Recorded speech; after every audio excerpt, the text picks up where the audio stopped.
Imagine stepping into a crowded room where everyone seems to be engrossed in conversation. You feel a slight unease, wondering how to make a connection, how to leave a lasting impression. What if I told you that within this room lies an opportunity not just to make a connection, but to truly influence and win people over? This isn't just about small talk or superficial charm. It's about understanding the core principles that govern human interaction, principles that can make you the most magnetic person in any room. This is the essence of Dale Carnegie's How to Win Friends and Influence People, a book that doesn't just teach you how to interact. It transforms the way you think about relationships, communication, and influence. Let me walk you through its pages, as if you were discovering these insights for the first time. Part 1. The Secret of Handling People. Carnegie opens with a powerful insight. The quickest way to lose influence is by criticizing others. Imagine a moment where you've pointed out someone's mistake, thinking it would help them improve. But instead of gratitude, you're met with defensiveness and resentment. Carnegie argues that criticism only bruises egos and builds walls. Instead, he suggests an approach that might seem counterintuitive. Give honest and sincere appreciation. Picture the shift in atmosphere when, instead of focusing on what went wrong, you highlight what someone did right. Suddenly, you're not just another critic. You're someone who sees value in others, someone they want to impress and cooperate with. And then there's the idea of arousing in others an eager want. Think of a time when you needed something from someone, a favor, perhaps, but they seemed reluctant.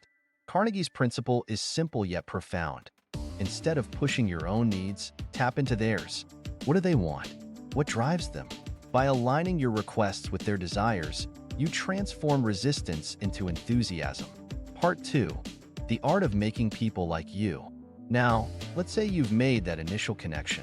How do you ensure it blossoms into genuine rapport? Carnegie's first piece of advice is disarmingly simple. Smile. It's more than just a gesture. It's a signal of warmth, a nonverbal way of saying, "I'm happy to see you." Imagine how a room changes when you walk in with a sincere smile. People are naturally drawn to you. Next, consider the power of a name. Carnegie reminds us that a person's name is, to that person, the sweetest sound in any language. Picture the impact when you remember and use someone's name after just one meeting. It's a small detail, but it makes people feel important, valued, and more connected to you. But there's more to connection than just names and smiles. Carnegie emphasizes the importance of being a good listener. Think about the last time someone truly listened to you. Not just hearing your words, but really understanding them. It felt good, didn't it? Carnegie's advice is to encourage others to talk about themselves. People love to share their stories, their thoughts, and when you listen with genuine interest, you become someone they want to be around, someone they trust. And then there's the strategy of talking in terms of the other person's interests.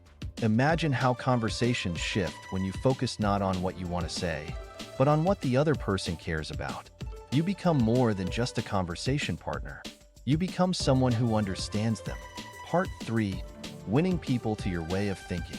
But what if you need to influence someone to bring them over to your way of thinking? Carnegie's approach here is both gentle and effective. He advises against direct confrontation, which often leads to stubbornness and conflict. Instead, show respect for the other person's opinions. Imagine discussing a topic where you disagree.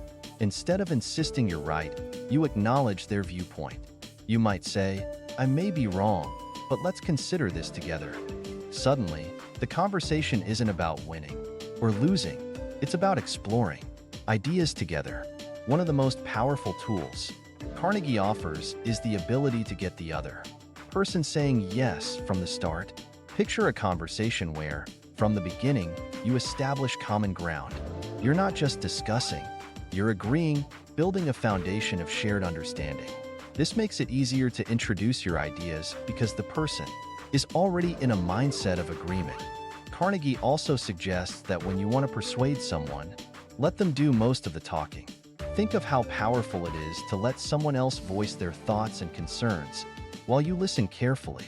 Not only do you gain insight into their perspective, but they also feel respected and understood. This makes them more open to your suggestions. And when it comes to planting an idea in someone's mind, Carnegie's advice is subtle, but effective.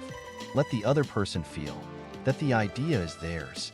Imagine guiding someone to a conclusion you've already reached, but doing so in a way that they believe they arrived at it on their own. It's a masterstroke of influence because people are more committed to ideas they think are theirs. Part 4. Leading without resentment. Finally, Carnegie tackles the delicate art of leadership, how to guide others without causing offense or resentment. He suggests starting with praise and honest appreciation. Imagine needing to correct someone's mistake. Instead of jumping straight to criticism, you begin by acknowledging what they've done well. This sets a positive tone and makes them more receptive to your feedback. When criticism is necessary, Carnegie advises the indirect approach. Rather than bluntly pointing out a fault, he suggests asking questions or sharing your own mistakes first. Picture how much more open someone would be to improvement if they felt like they were part of a solution rather than being scolded. Carnegie also emphasizes the importance of letting others save face. Imagine a situation where someone has made a serious error. Instead of embarrassing them, you focus on the future, on how to prevent it from happening again, while preserving their dignity.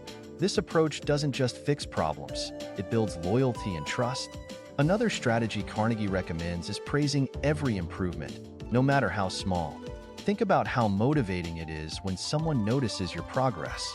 This doesn't just apply to grand achievements. Acknowledging small steps encourages continued effort.